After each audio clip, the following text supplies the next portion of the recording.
தடையை மீறி ஜல்லிக்கட்டு நடத்துவதாக நாம் தமிழர் இயக்கத்தினர் அறிவித்திருந்தார்கள். அதன்படி சேலம் மாவட்டம் தலவைப்பட்டி கிராமத்தில் இன்னைக்கான அதுக்கான ஏற்பாடு நடத்தியிருந்தாங்க. குறிப்பாக காவல்துறையினர் இங்கே வந்த காளைகளை பதிவு பண்ணியிருக்காங்க. இந்த ஜல்லிக்கட்டு நடத்துவதற்கு தடை விடுத்திருக்காங்க. இதை தொடர்ந்து தற்போது ஜிவி பிரகாஷ் தலைமையில் தற்போது ஆர்ப்பாட்டம் நடைபெற்றுக் கொண்டிருக்கிறது. தற்போது நம்மிடையே ஜிவி பிரகாஷ் இணைஞ்சிருக்கார்.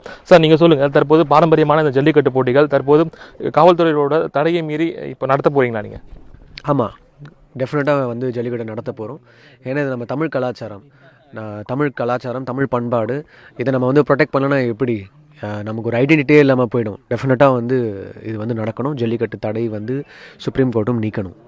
குறிப்பாக கிராமங்களில் நடந்துட்டு வந்த ஜல்லிக்கட்டு இப்போ வந்து எவ்வளோ ஒரு மறைமுகமாக நடக்க வேண்டிய சூழ்நிலை ஏற்பட்டுருக்குது. நீங்கள் எப்படி பார்க்குறீங்க? நீங்கள் இல்லை, திருப்பி சொல்லுங்கள். இல்லை, கிராமங்களில் வழக்கமாக நடைபெற்று வந்த ஜல்லிக்கட்டு தற்போது இந்த தடையால் மறைமுகமாகவும் காவல்துறைக்கு தெரியாமல் நடக்க வேண்டிய சூழ்நிலை இப்போ ஏற்பட்டிருக்கு. அதை நீங்கள் எப்படி பார்க்குறீங்க? நீங்கள் நம்ம ஏங்க நம்மளுடைய கலாச்சாரத்தை திருட்டுத்தனமாக பண்ணணும்? என்ன சொல்கிறது, உலகத்திலே மூத்த ஒரு கொடிங்க நம்ம தமிழ் கொடி, நம்மளுடைய மொழி. நமக்கு இல்லாத உரிமை என்ன யாருக்கு இருக்குது? இது வந்து நம்ம வந்து ப்ரொடெக்ட் பண்ணணும். இதுக்கு பின்னாடி இருக்கிற அரசியல் எல்லாருக்கும் தெரியணும்ல. A2 ப்ரொடியூஸ் பண்ணுற மில்க் ப்ரொடியூஸ் பண்ணுற கவுஸோடைய ப்ரீட்ஸ் வந்து எக்ஸ்டிங்க்ட் ஆகிட்டுருக்கு.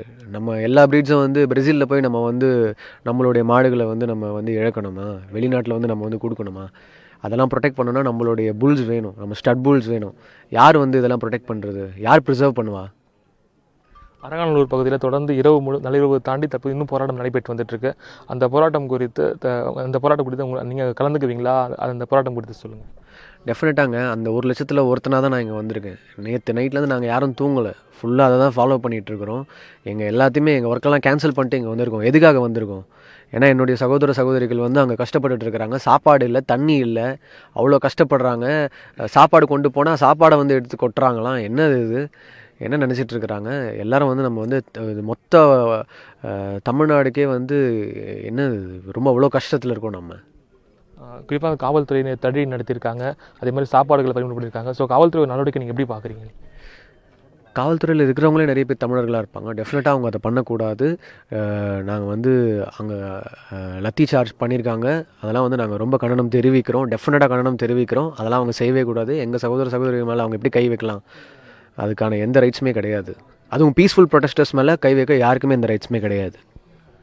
குறிப்பாக தமிழர்களுடைய உறவுகளை புரிந்து கொண்டு மத்திய அரசு இந்த ஜல்லிக்கட்டு நடத்த அனுமதி அளிக்க வேண்டும் என்பது ஜிவி பிரகாஷுடைய கருத்தாக இருக்குது. ஒளிப்பதிவாளர் பார்த்தசாதியுடன் ரியாஸ், நியூஸ் 7 தமிழ், சேலம்.